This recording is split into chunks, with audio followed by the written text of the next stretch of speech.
This house costs £400,000. Let's see what you get.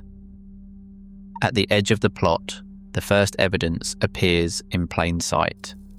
In the 1970s, a detached house would often stand on more than 9,000 square feet of land. Today, most new builds are set on parcels under that size, and 40% fall below 7,000 square feet. The average plot has shrunk by about 30% in 50 years. This reduction is visible in the side gaps. The term detached now often means less than a metre separates one house from the next. There is no planning rule for a minimum gap, so the label persists even when houses nearly touch. Parking claims follow a similar pattern. Developers list 2 spaces, but this usually means one open drive and a garage. The standard new build garage measures around 2.4 metres wide. With family cars now averaging 1.8 metres, only 30 centimetres remain on each side, hardly enough to open a door. Over half of UK homeowners with garages never park inside. They use the space for storage or leave it empty. The promise of 2 spaces often delivers one usable spot and one impractical box. The exterior, meanwhile, gives the impression of solid brickwork. In reality, most new houses use a timber frame or lightweight structure, clad in a thin brick veneer. This meets insulation standards but lacks the substance suggested by marketing. Roofs are built with a shallow pitch, typically between 15 and 25 degrees, to maximise floor area. Visible trim, gutters, fascias, and soffits are almost always UPVC, chosen for cost and speed, with a lifespan of just 20 to 30 years. 5 key facts are already clear before stepping inside. Crossing the threshold, the hallway sets the immediate tone for what £400,000 buys in circulation space.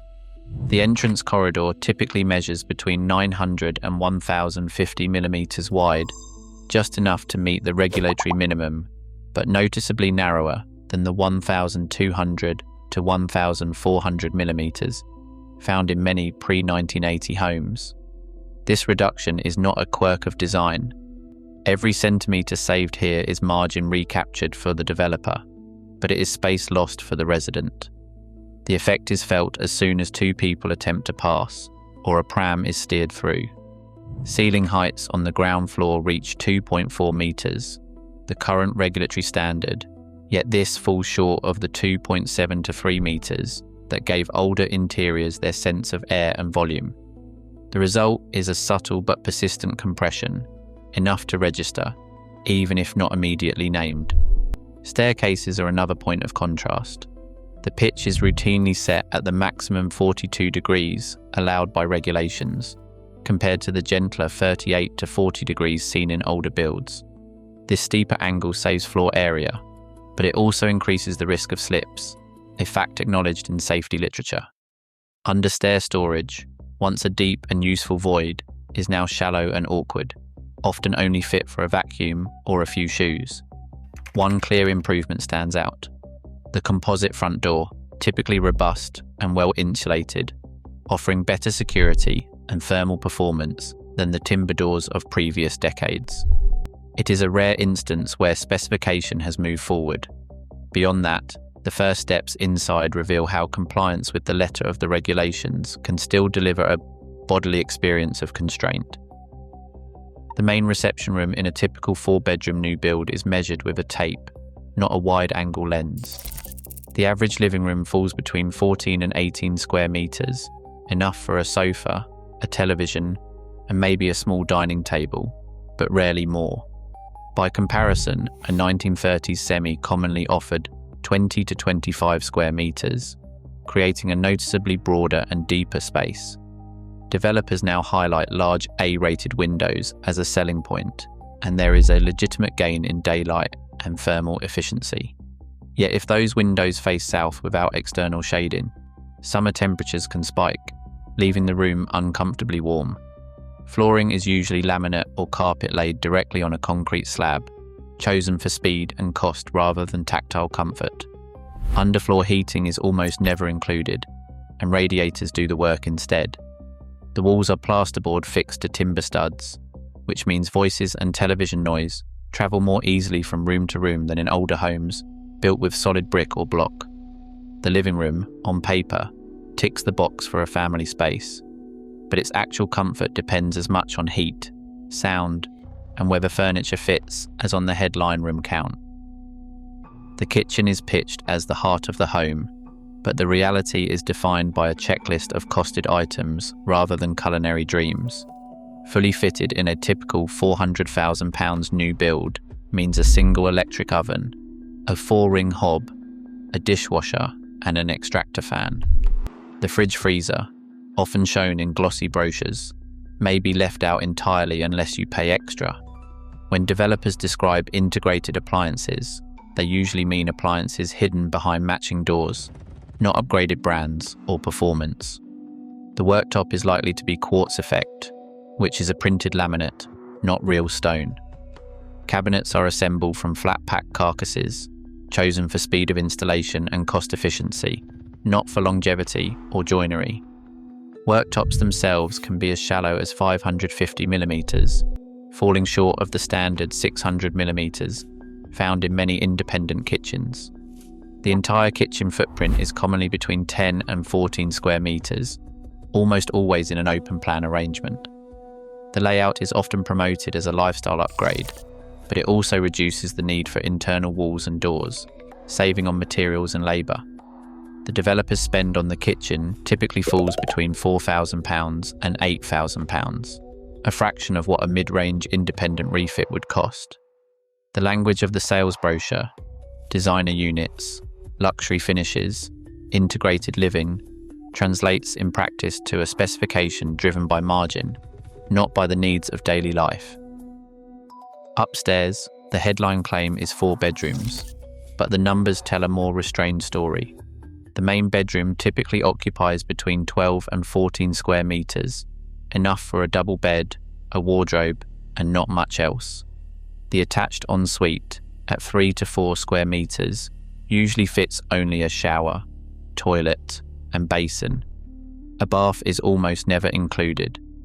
The second bedroom, still presented as a double in marketing material, often measures just 9 to 11 square meters.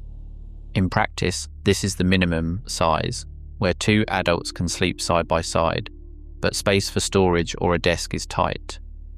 Bedrooms 3 and 4 are usually 7 to 9 square meters each. These rooms function as single bedrooms, child spaces, or home offices, but struggle to accommodate a full set of furniture.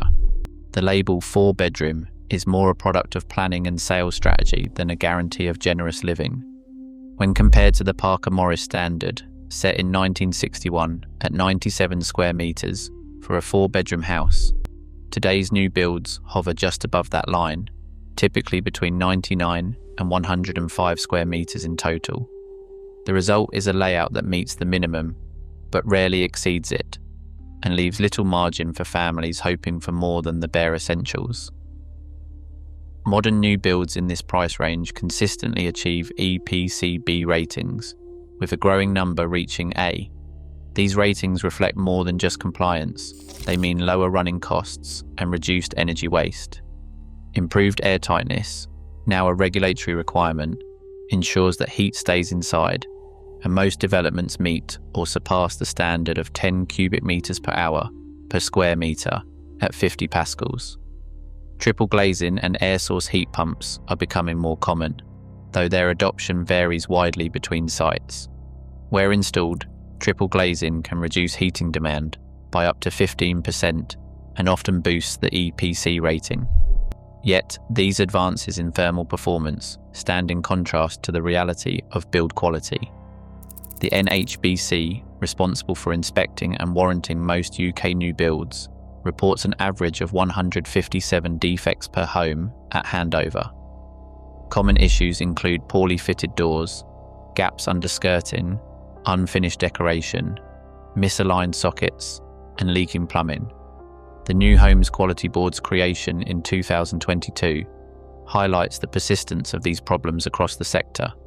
Buyers receive build mark coverage, 2 years for snagging and 10 for structural defects, but resolving issues frequently proves slow and contentious. The result is a landscape where energy efficiency improves, but finish quality and aftercare lag behind.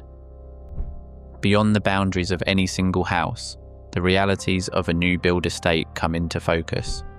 Roads often remain under developer control for years, with local authorities slow to adopt them.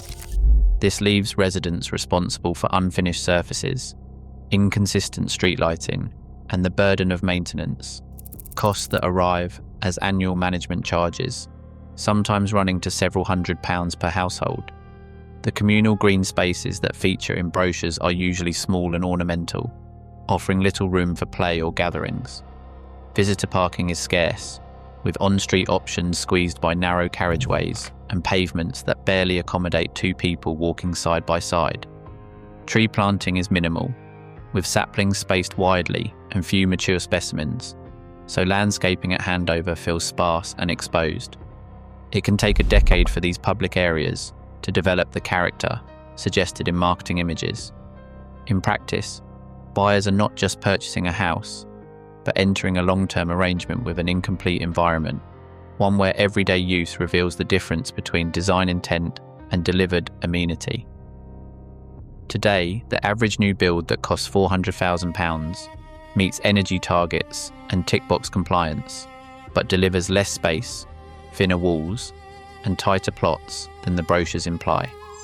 As standards quietly shrink, so does consumer leverage. The real question is, are buyers getting value or just the illusion of it?